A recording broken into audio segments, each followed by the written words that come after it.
Dios, capítulo 1, y vamos a releer una vez más los versículos del 4 al 9, que son lo que hemos estado estudiando.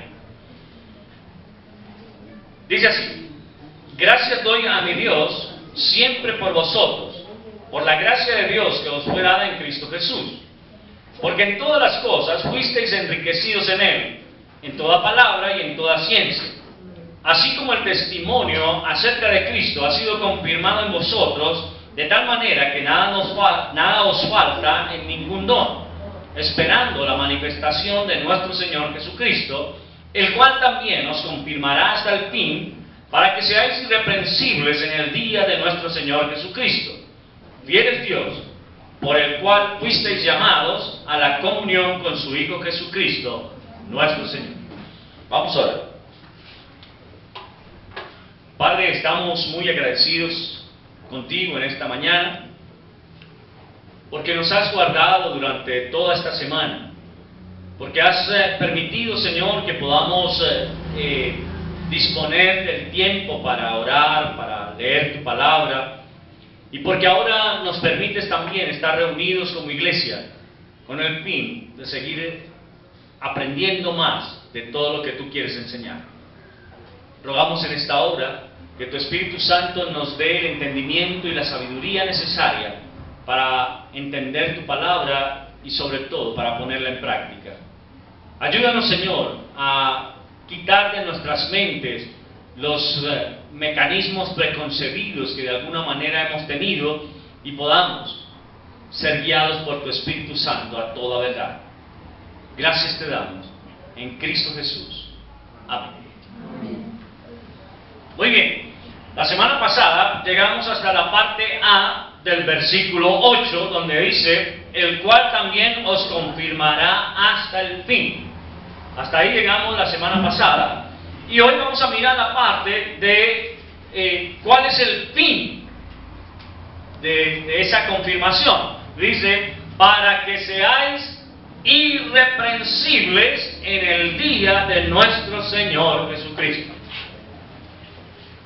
Ya hemos hablado, cuando estábamos trabajando las cartas de Tito y Timoteo, de la irreprensibilidad, ¿sí? Y esta es una frase, una palabra que Pablo repite en casi todas sus cartas, porque para él es muy importante hacer caer en cuenta que el creyente debe buscar la manera de llegar a ese punto, ser irreprensible. ¿Pero qué es ser irreprensible? Irreprensible, para recordarles, es que nadie tenga nada que reprender de nosotros. Nada. El problema de esta palabra, si lo queremos ver como problema, es que por nuestro propio medio nunca lo lograremos. Ese es el problema. Porque la irreprensibilidad es algo que solo Dios da a sus hijos. Ahora, recuerden lo que venimos diciendo. Dice que el Señor va a confirmar hasta el fin. ¿A quién? A sus hijos, ¿cierto? Y solo hasta el fin es que podremos ser hallados irreprensibles. De tal forma que es solo cuando el Señor venga por su iglesia y nos lleve a su presencia, en el que de nosotros va a ser quitado todo aquello que merece ser reprendido. Todo aquello que merece ser reprendido va a ser quitado de nosotros en ese momento. No quiere decir que mientras tanto usted y yo podamos vivir una vida de desparpajos, de hacer todo lo que se nos plazca, de pecar y no sentir ningún tipo de remordimiento, sino por el contrario, que debe ser nuestro ideal llegar a ese punto. aunque la escritura allá en Apocalipsis nos dice que solo cuando el Señor venga, va a venir ¿por quién? Por una iglesia sin mancha ni arruga, por una iglesia que ha sido lavada en su sangre preciosa. ¿Ven? Entonces, hermano, sí tenemos mucho que trabajar con la irreprensibilidad. El problema es que, desafortunadamente, hemos llegado a un punto en el cual consideramos los seres humanos, y más que todos los creyentes, que como no podemos alcanzar el nivel de irreprensibilidad que Dios exige, entonces no nos preocupemos por eso. Y esa es una idea facilista. Y es algo que no viene de Dios. El Señor, a través del apóstol Pablo, también nos enseñaba ya en Tito y en Timoteo que nosotros debemos luchar como atletas para ser coronados. ¿Se acuerdan? El que no lucha como atleta no se recibirá la corona. Un atleta necesita cohibirse de muchas cosas. Por ejemplo, ¿ustedes creen que para que nuestra medallista olímpica, esta niña Catherine Ibargüen, pueda llegar a adquirir una medalla de oro por sus saltos, ella solamente va una vez al día y salta? No. Por ahí de vez en cuando se acuerda, va y salta. No, es una disciplina diaria. Y es algo que ella debe estar dejando de lado a veces muchos gustos. ¿Sí? Miren, por ejemplo, algo que le impide a los atletas es el trasnocho. ¿Por qué? Porque el trasnocho desgasta mucho el cuerpo. Cuando usted no duerme bien, su cuerpo se desgasta, se enferma y no rinde igual. Por eso el Señor estableció que debemos descansar, no 16 horas como algunos acostumbran, sino 8 horas. 8 horas de sueño son suficientes para que su cuerpo se restablezca. Pero el problema es que de pronto, como Lucelena me está diciendo, no, yo descanso 3 o 4. La verdad no es eso. Porque su cuerpo, usted puede creer que está descansado, pero su cuerpo está diciendo otra cosa. Por eso estamos débiles, por eso estamos enfermos, por eso empiezan a suceder una cantidad de cambios en nuestro organismo, ¿sí? Que efectivamente nos muestran cuánto nos hace falta el reposo.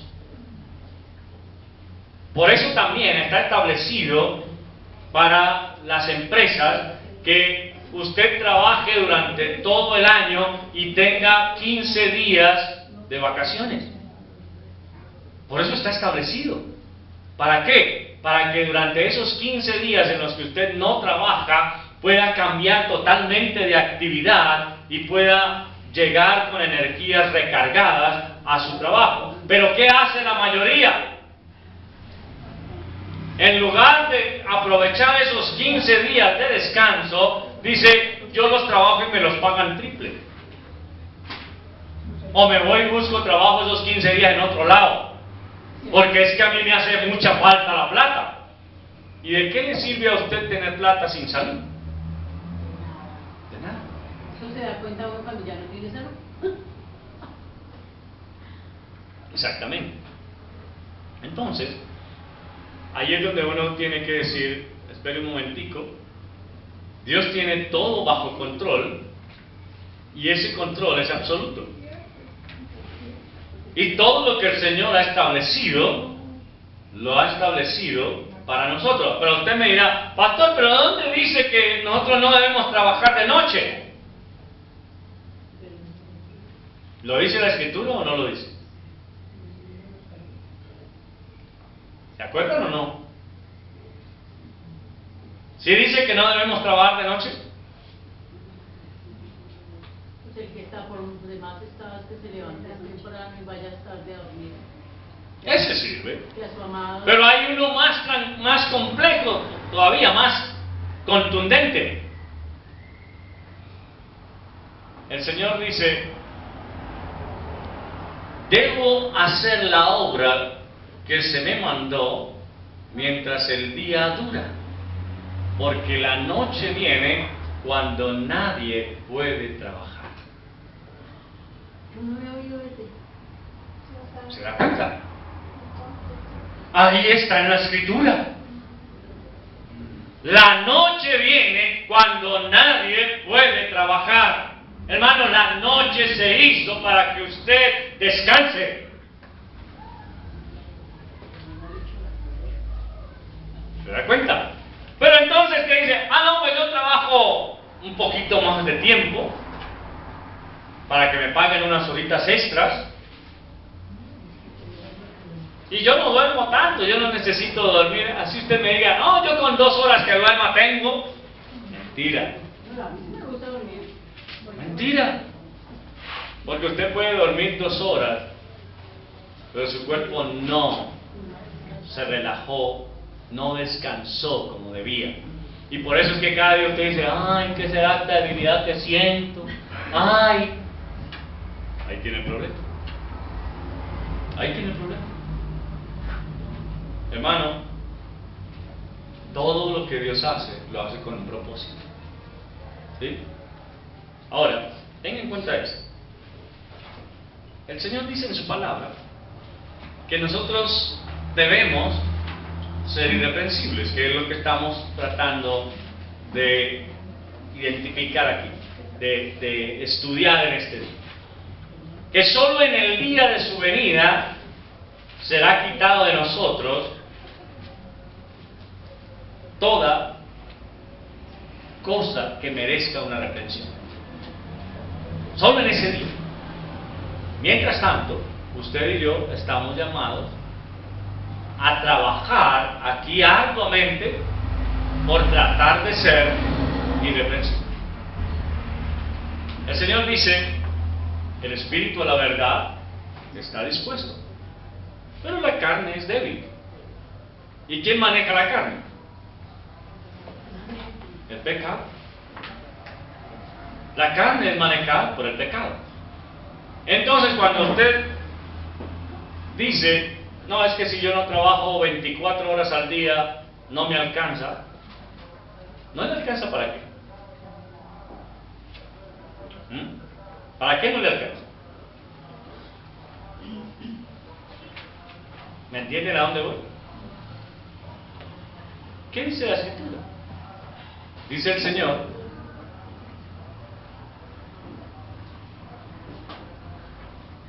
algo muy concreto.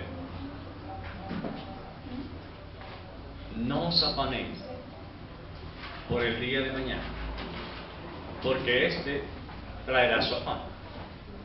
Basta a cada día su propio mal. Pero ¿qué dice antes?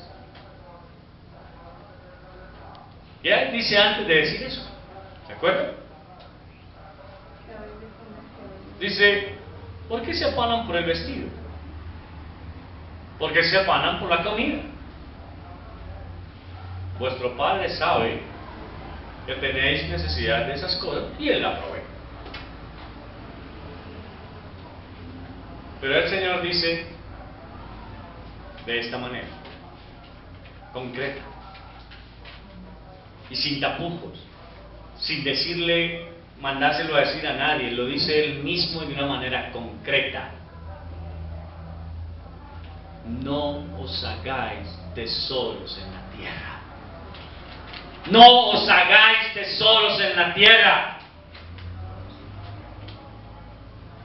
¿Por qué no le alcanzan las 24 horas para trabajar? Que se ha hecho tesoros que le piden más plata y entonces tiene que cumplir. ¿Se da cuenta?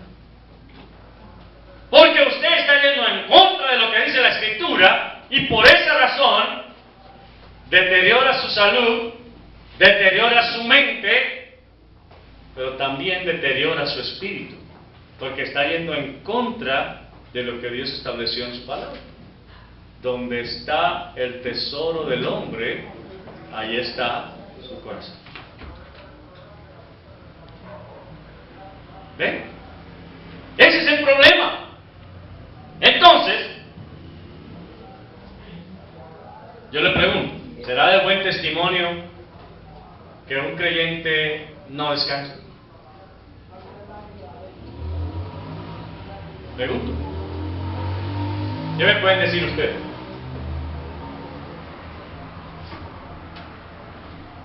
¿Es de buen testimonio que un cristiano no descanse? Sí, pastor, es bueno. Primero estamos afanados porque los días pasan para adquirir una pensión en nuestra empresa donde estemos trabajando. Estamos pidiendo, ay Dios, que llegue ese día rápido para la pensión. Luego nos pensionamos y estamos preocupados por seguir trabajando. Entonces no entendemos a las personas. ¿Por qué? Porque ¿qué pasa con esto? Que cada vez más se dejan llevar de, ay, que salió el televisor último modelo que vale 5.200.000, entonces yo voy a cambiarlo porque ya se ve muy feo. Entonces, si van a seguir con eso, nunca van a gastar el dinero. Yo por eso tengo mis televisores viejos. Hasta que no bajen televisores nuevos de D3, no lo compro, que vale 2.900.000. No bajen. Pero la cuestión es la siguiente, hermano.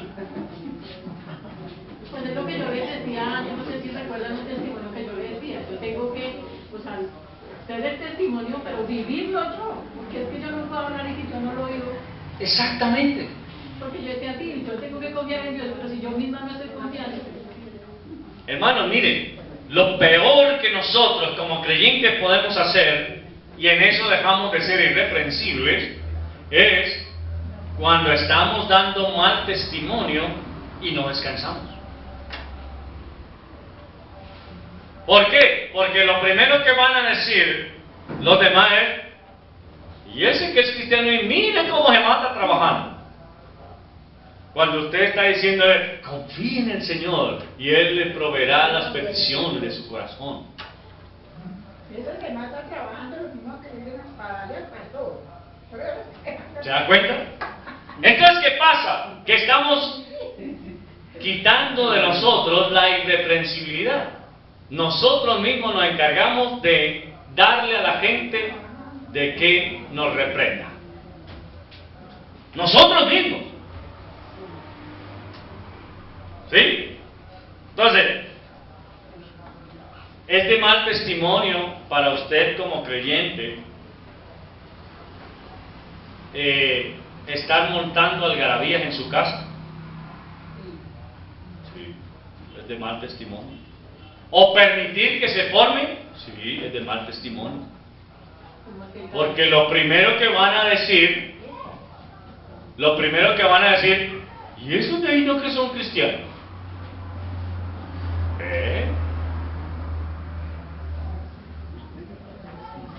¿Te acuerdas cuando muchos preguntaban, ¿y ustedes celebran la Navidad siendo cristianos? Sí. ¿Se acuerdan? ¿Y ustedes hacen algo? ¿Y ustedes hacen novena? ¿Y nosotros? Sí.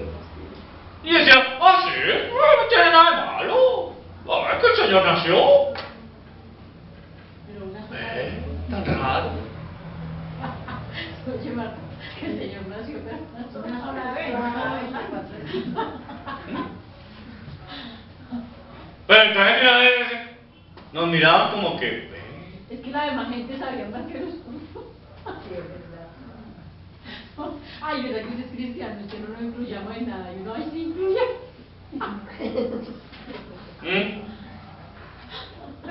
que vamos a jugar los guinaldos. Y usted está ahí el primero.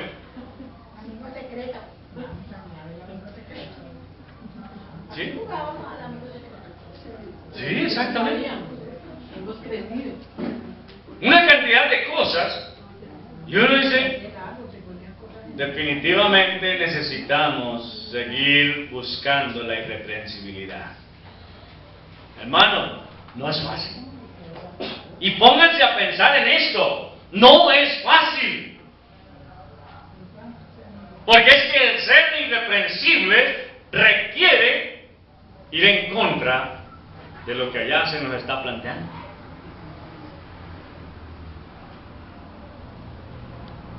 ¿Sí?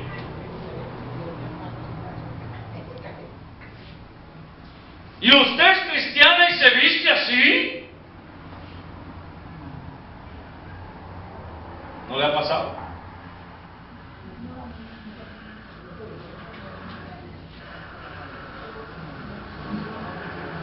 ¿Y usted es cristiano y habla de esa manera?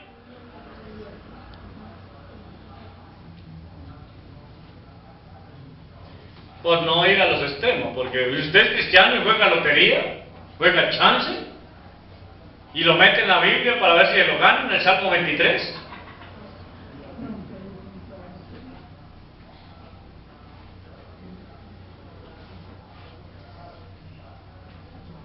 Y está pensando en qué caerá el baloto y cosas como esas. Hermano, todo eso es lo que hace tan difícil ser irreprensible. Y yo le aseguro, hermano, si nosotros quisiéramos hacer un ejercicio con incrédulos,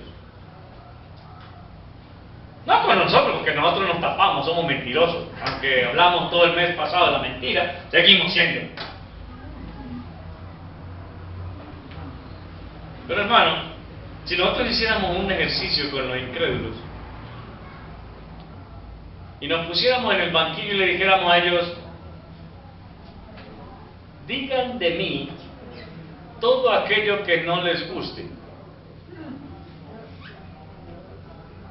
a ver qué pasaría.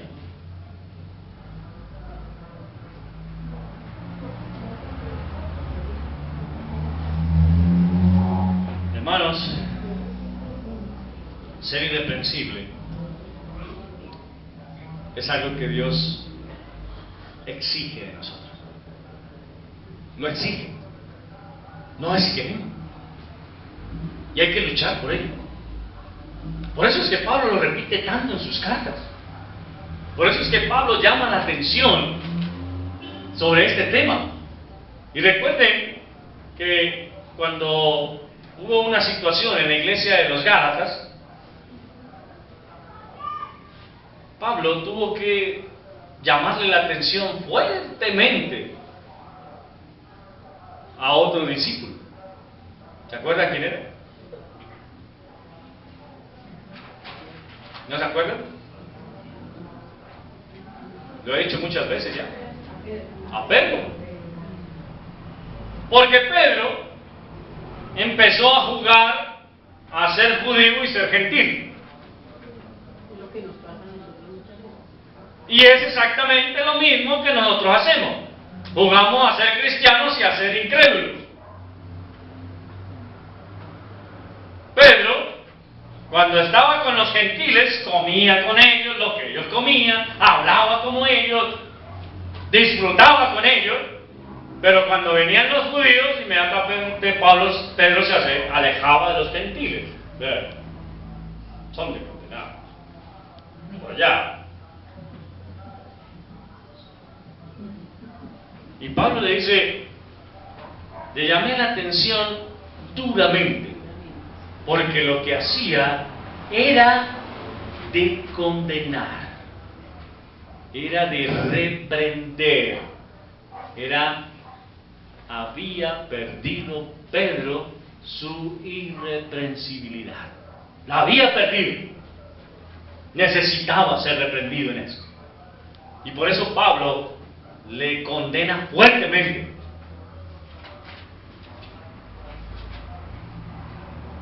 ¿Ve?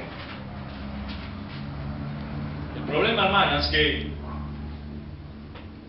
nosotros, además de ser irreprensibles, somos orgullosos. Y cuando alguien viene y nos trata de decir algo sobre lo que estamos fallando, inmediatamente abrimos los ojos y decimos, ¿qué tal este? Los pájaros tirándole a las escopetas, pues. ¿Y usted con qué cara me viene a decir esto? ¿No sabe quién soy yo? La famosa frase. Hermano, fácilmente perdemos la irreprensibilidad. ¿Y sabe por qué? Porque estamos confiados en nosotros. Porque no estamos haciendo lo que el Señor manda que hagamos. Porque creemos que nosotros podemos llegar a alcanzarlo con nuestro propio esfuerzo. Y lo que Pablo está diciéndonos aquí es, mire, Dios quiere que seamos irreprensibles en el día que el Señor se manifieste. Sí, Él se va a manifestar. Y ese día será el momento, como dice el mismo Señor, el lloro y el crujir de dientes. Porque ese día dirá, venid benditos de mi Padre, tomad posesión del reino preparado para vosotros. Pero también les dirá a los de su izquierda, apartaos de mí, malditos, al fuego eterno, preparado para vosotros.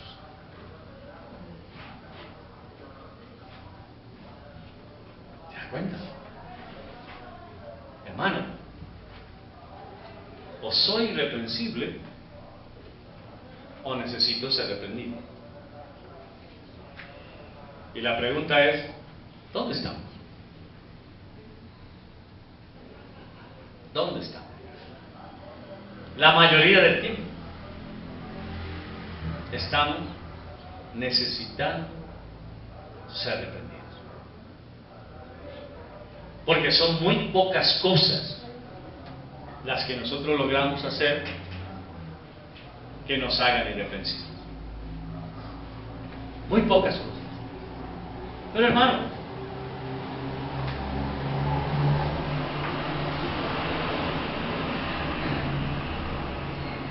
Pablo dice, el cual también nos confirmará hasta el fin para que seáis irreprensibles en el día de Cristo. Pablo está diciendo a los corintios, a ver, si no fuera por la permanencia que el Señor hace en nosotros, nadie estaría en pie. Si no fuera por Él, ninguno de nosotros llegaría hasta el fin. Pero es gracias a toda la obra que Él hizo que nosotros podemos llegar hasta ese momento. Por eso cuando con Timoteo Pablo hace la semejanza del soldado, del atleta, lo hace pensando en la disciplina que debe haber en nosotros para que podamos llegar a ese punto. Y yo le pregunto, hermano querido, ¿qué tanta disciplina tenemos nosotros para ser irreprensibles? ¿Qué tanta disciplina tenemos? Y creo que la respuesta es ninguna. Porque es más, hasta nos atrevemos a decir, pues yo hago lo que quiero y nadie tiene por qué decirme nada. ¿Son sus frases? ¿Las ha repetido alguna vez? Para eso yo también soy libre. Cada cual mire a ver cómo hace sus cosas. Yo no me meto con nadie para que nadie se meta conmigo. ¿Estará eso correcto? Le puedo decir, no. Hermano, cuando usted y yo no somos irreprensibles, es que empezamos a pensar de esa manera. Y eso es triste, muy triste. ¿Sabe por qué? Es el enemigo quien toma control de nuestra carne en ese momento y nos pone a hacer ese tipo de cosas. Tenemos un ejemplo claro en las Escrituras de un hombre que se enfrentó a eso. Y ese hombre se llama Jonás. ¿Sí? El Señor le dijo: Jonás, ve a Nínive. Y Jonás, muy obediente, se fue a otro lado, a Tarsis. Tenía que ir a Nínive y él cogió un barco que iba para Tarsis. Totalmente diferente. Pero estando allí en el mar, se levanta esa tormenta tan terrible. Todos rezaban, todos gritaban, todos oraban a sus dioses. Y Jonás estaba dormido por allá. Hasta que el capitán del barco va y le dice: ¡Hey! ¡Despiértate, dormilón! ¡Levántate y ora a tu Dios! A ver si Él nos escucha y detiene esta tormenta. Y yo me imagino a Jonás: tengo que...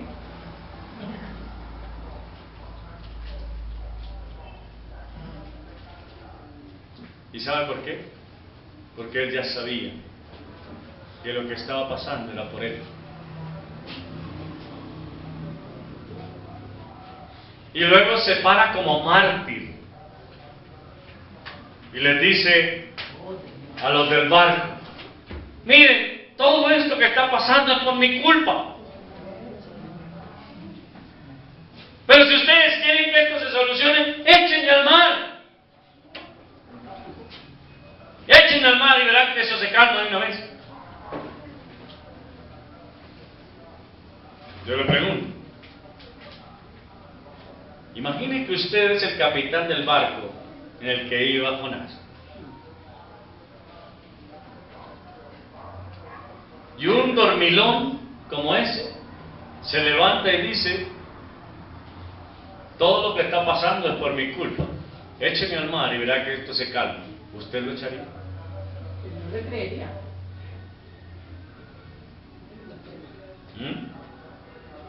Por si acaso. Por si acaso. Algunos tal vez sin pensarlo, ¡pum!, allá lo mandan. Pero el capitán del barco dice: no lo vamos a echar. Vamos a buscar la manera de salir de esto. Y siguen trabajando arduamente para que el barco no se hunda. Después de un buen rato de luchar contra el mar, dice que el mar se airó más todavía. Las olas eran más fuertes, eran más grandes. El viento. Y este hombre va donde Jonás y le dice: ¿seguro esto es por tu culpa? Sí, lo que pasa es que yo tengo que cumplir una misión y yo tenía que ir a Nínive, pero yo no quiero ir allá. Y por eso Dios está enojado conmigo. Pero si ustedes me echan al mar, todo se calmará. Si Jonás tenía eso tan claro, les pregunto: ¿por qué él no se arrojó solo al mar?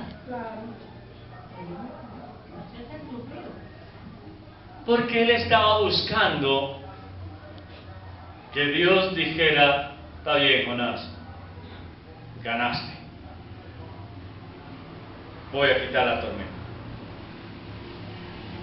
Eso es lo que él estaba buscando. Pero el Señor dice, yo no me dejo presionar de nadie. No creas que porque te vas a hacer tirar al mar, vas a quedar sin castigo. Porque delante de la gente del barco, ¿cómo habría quedado Jonás?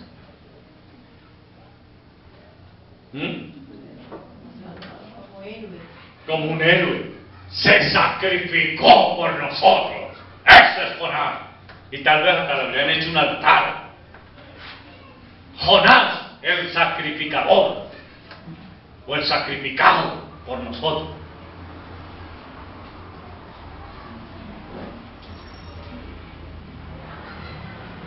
Cuando llega el momento, le dicen, bueno, Jonás, tú dijiste.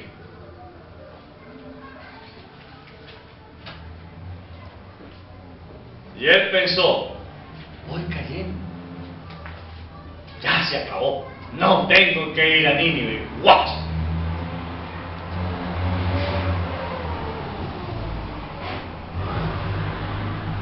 ¿Se imagina la cara de Jonás cuando él fue tragado por el gran pez?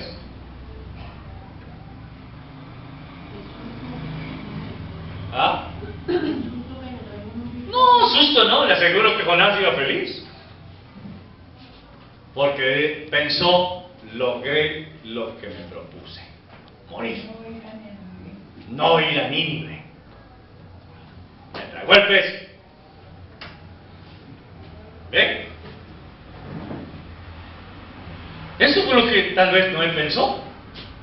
Hasta aquí fui, ya, arreglado el problema.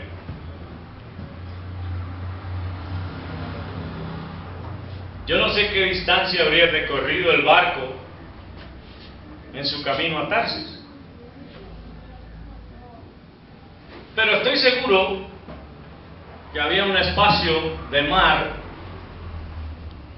donde no se veía nada para ningún lado. ¿Usted se arrojaría al mar ahí? Si quisiera llegar a la orilla. De ninguna manera.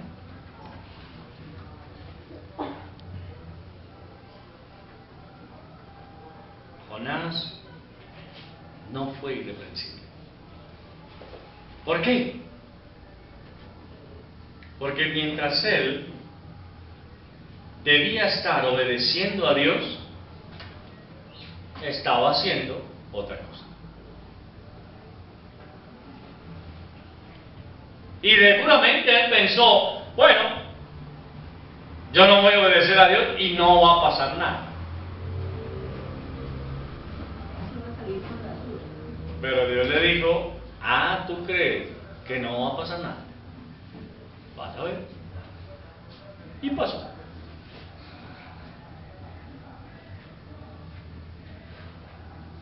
Después de 3 días de estar en el vientre del pez, Jonás estaba esperando que los ácidos del estómago del pez salieran y se lo consumieran, en una oscuridad total dentro de ese animal, con olores no muy agradables, ululando allí en ese lugar. Póngase usted a imaginar qué se puede encontrar en el vientre de algún animal. Los residuos de otros animales. ¿Y cree usted que olerá rico ahí adentro? Ya seguro que no. Además lleno de agua. Pero Jonás estaba ahí esperando. Bueno, hoy moriré. Y no murió. Bueno, tal vez hoy sí. Tampoco.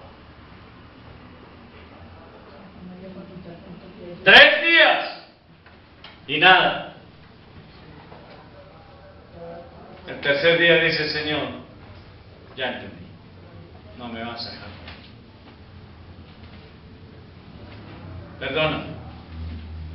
sácame de aquí. Y es en ese momento cuando la ballena, que algunos dicen que es ballena, pero no es ballena, dice un gran pez. El gran pez va hasta la orilla y lo une. Y viene otra vez la palabra de Dios y le dice: Jonás, ve a Nínive y diles que si no se arrepienten, los voy a destruir. Y Jonás va a Nínive esta vez. Pero llegó diciendo, como cuando usted no quiere que alguien le oiga.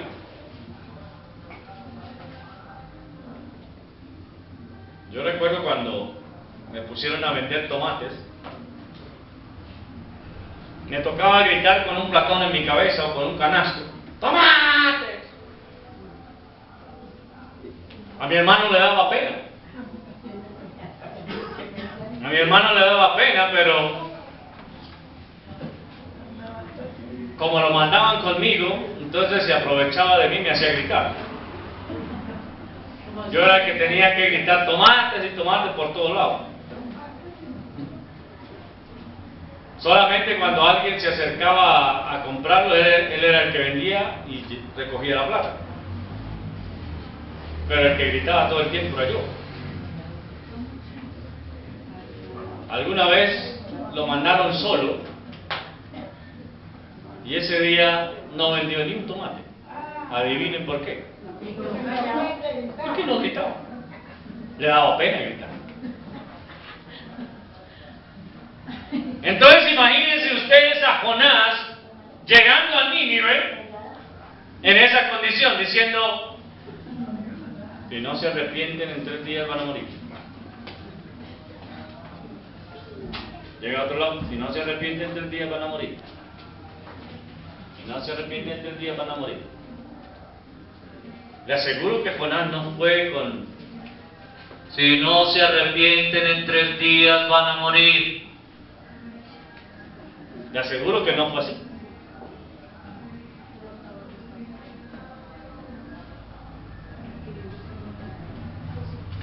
Seguro que lo hizo lo más callado posible, pero lo que él no contaba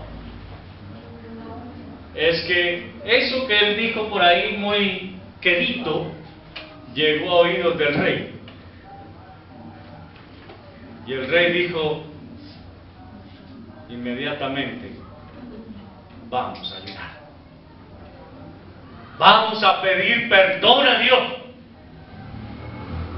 a ver si no nos destruye. Y Jonás terminó de decir por toda Nínive: si no se arrepienten van a morir. Y luego se sentó. Allá está Nínive. Voy a ver cuándo es que Dios la destruye.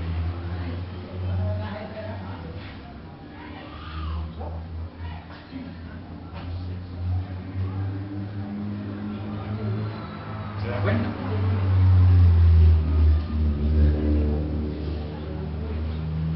Hermanos, también en ese momento Jonás perdió su irreprensibilidad, porque hizo lo que Dios le mandó que hiciera, pero no lo hizo bien. Él no lo hizo convencido de que la gente de Nínive se iba a arrepentir e iban a pedir perdón a Dios. ¿Y sabe por qué? Porque él quería que Dios destruyera a Nínive. ¿Qué ganaba con eso? Lo que pasa es que si tenemos en cuenta qué pasaba en Nínive, Nínive en ese momento era una ciudad totalmente idólatra y se había pervertido de tal manera con el pecado que por eso es que Dios dice: los voy a destruir. ¿Se da cuenta? Y él no quería que Dios los perdonara.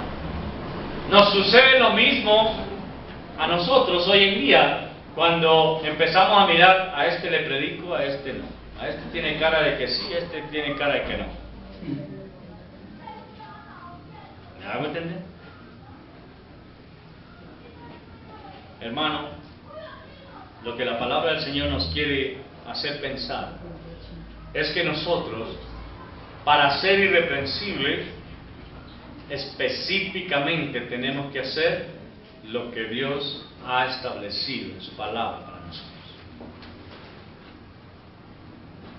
Y su palabra dice: no os conforméis a este siglo, sino transformaos. Renueven su mente con la palabra de Dios. Eso es lo que se trata. Por eso, mis hermanos, algo que debemos pedir todos los días de nuestra vida es: Señor, ayúdame hoy a ser irreprensible. Que nadie tenga nada de qué acusarme. Que nadie tenga nada que reprender de mí. ¿Le parece una oración difícil? Sí lo es. Es muy complicado. ¿Sabe por qué? Porque implica que usted y yo hagamos las cosas bien. Bien. Pero a los ojos de quién? De Dios. No a los ojos de los hombres, sino a los ojos de Dios. No bien en su propio criterio, sino bien al criterio de Dios. ¿Estamos claros? De esa manera es que lograremos luchar por ser irreprensibles cada día de nuestra vida hasta que el Señor venga. Y en ese momento podamos serlo al 100%. Vamos a ver. Padre, nos presentamos delante de ti en esta hora.